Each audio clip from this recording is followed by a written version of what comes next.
Oke, selamat siang para seluruh YouTube. Ketemu lagi dengan saya Agung Wijanarko. Seperti biasa teman-teman, di siang hari ini saya pengen ngajak teman-teman ngobrol-ngobrol santai seputaran ayam hobi ya teman-teman.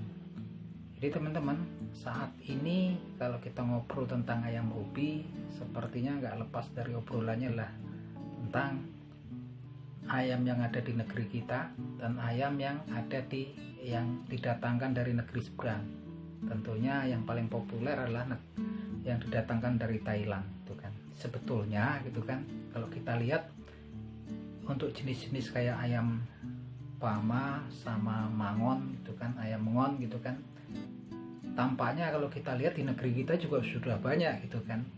Tapi memang kenapa kok masih kemudian para player yang papan atas, kelas menengah ke atas, tetap kebanyakan mereka memprioritaskan mendatangkan ayam-ayam yang memang terimpor gitu kan, yang memang yang didatangkan itu yang kelas-kelas impor. Nah, ini pengalaman saya pribadi teman-teman. Jadi selama ini kan memang saya banyak bikin reportasi di pasar ya, di seputaran kota Yogyakarta. Di kota Yogyakarta itu ada 4 kabupaten: Kabupaten Bantul, Kabupaten Sleman, Kabupaten Wonosari, dan Kabupaten Kulon Progo. Itu yang belum saya kelilingin cuma di Kabupaten Wonosari ya teman-teman. Kalau yang 3-nya itu sudah saya masukin bikin reportasi seputaran jual beli ayam ya, ayam hobi khususnya jenis BK, jenis koi, jenis ngon, sama jenis Pama. Nah, kalau kita lihat untuk jenis-jenis Pama sama ngon itu sebetulnya kalau secara fisiknya kalau di pasar itu udah banyak sekali ya, mendominasi saat ini. Jadi kalau teman-teman main ke pasar Bantul ataupun ke pasar Pleret gitu kan, atau pasar Dengung di daerah Sleman sana, kalau teman-teman main ke pasaran itu tampaknya ciri fisik yang mirip-mirip ayam dari negeri seberang kayak di Thailand itu sekarang udah mendominasi teman-teman. Mau yang bulbi, mau yang jala gitu kan, itu yang ekornya ke atas, yang jenggernya kayak anten gitu kan, ataupun mungkin jengger wila, yang kakinya hijau, kukunya hitam, tuh mendominasi saat ini ya. Bahkan mungkin sepertinya 50-50 ya. Kalau dulu 100% era 15 tahun 10 tahun yang ke belakang tuh kebanyakan BK ya. Kalau sekarang BK sama jenis-jenis ayam yang memang udah hasil silang-silangan yang penampakan fisiknya seperti itu 50-50 ya teman-teman. Artinya memang separuh masih jenis BK, separuh sudah ayam-ayam yang jenisnya seperti Pama, Mangon gitu kan di pasar itu kan. Tapi kenapa kok kemudian banyak pemain kalangan menengah ke atas tetap ngambilnya yang impor? Nah, teman-teman perlu tahu ya teman-teman. Jadi yang ada di pasar itu kebanyakan walaupun tampangnya itu, bahkan untuk penghobi di kelas-kelas kampung ya, kan banyak yang ternak di kampung, di kelas-kelas kampung itu ternak skala rumahan tuh banyak yang tampilannya udah kakinya bulat rotan, kemudian dia kukunya hitam gitu kan, tampilan khas mirip udah 11-12 lah sama yang ayam impor gitu kan. Nah itu, tapi kenapa kok ini nggak begitu diminati gitu kan untuk pemain-pemain menengah ke atas? Karena memang ya setelah kita teliti gitu kan, setelah kita ketahui di sana kan memang ada tempat lihat nggak ya, uji untuk lihat polanya ke pasar. Kebanyakan yang ada di pasar terus di peternak lokalan itu fisiknya aja teman-teman ya, fisiknya aja yang sama gitu kan, tapi polanya lain. Kebanyakan polanya itu buruk ya, di bawah kualitas ayam BK.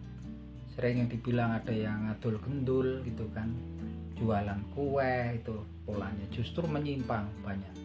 Dan kebanyakan hampir kemudian 80 ataupun 90% yang beredar di pasar ataupun di peternak skala rumahan di kampung itu pola mainnya pola panat atau ayam BK ya. Kita bilang panat aja deh, ayam BK nanti.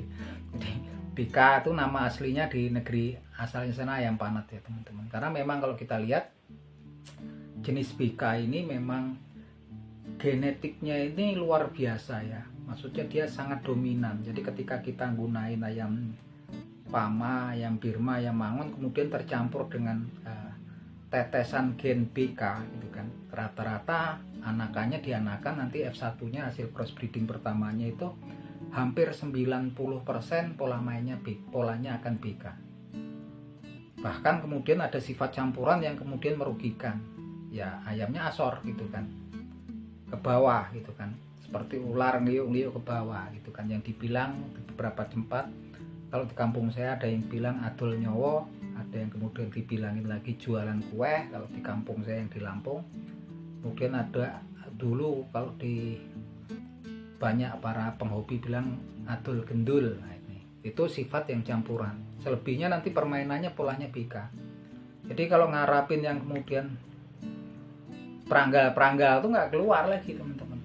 Itu susah ya, peranggal itu kalau kemudian tertetes darah panat atau BK dia udah hilang, sampai ke bawah hilang. Nah, jadi terjawablah sudah ya pertanyaannya, kenapa kemudian para bos-bos pemain yang memang menengah ke atas tuh tetap mendatangkannya dari Thailand.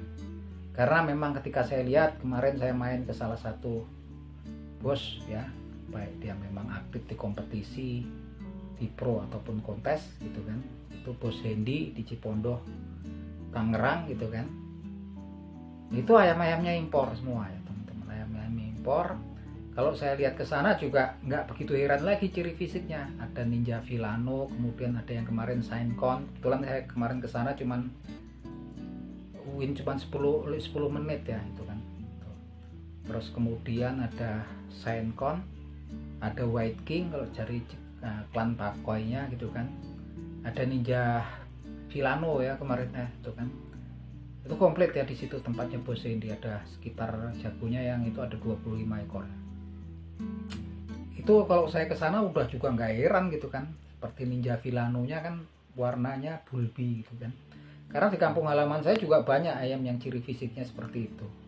Nah, apa yang membedakan? Yang membedakan pertama harganya gitu kan. Kalau yang di kampung harganya mungkin 200.000 gitu kan. Merah 2 gitu kan, merah 3. Yang impor harganya kalau merahnya merah 100 ya, bisa sampai 10.000. Fisiknya sama, yang beda adalah kemudian harganya. Yang kedua yang paling utama adalah polanya. Mainnya beda ya teman-teman. Jauh sekali ya. Kalau kemarin teman-teman lihat, saya kemarin juga lihat ayam-ayam koleksinya impornya ayamnya Bos Hendy itu di Cipondoh. Polanya masih asli ya, yang memang dari Thai itu ya, memang kejaga.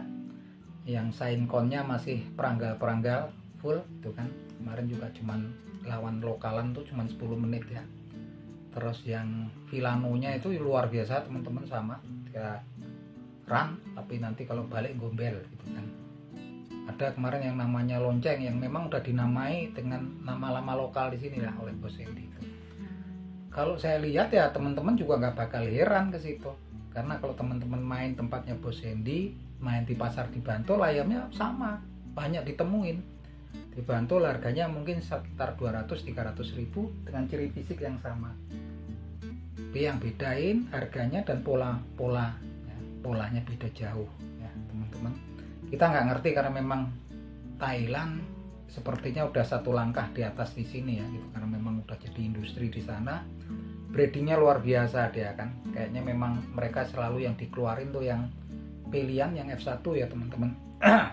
F1 itu maksudnya cross breeding pertama ya. Jadi kalau teman-teman mau nyetak ngon gitu kan, ngon yang narik jaga jarak gitu, biasanya mereka menggunakan yang memang nggak dibagi kayaknya kan. Mereka menggunakan pejantan Birma, indukannya indukan Ganoi gitu kan. Hasil keturunannya pertama itu yang disebut F1 atau fenotip 1 itu berdasarkan hukum genetika ya. Itu namanya hasil crossbreeding pertama itu namanya F1.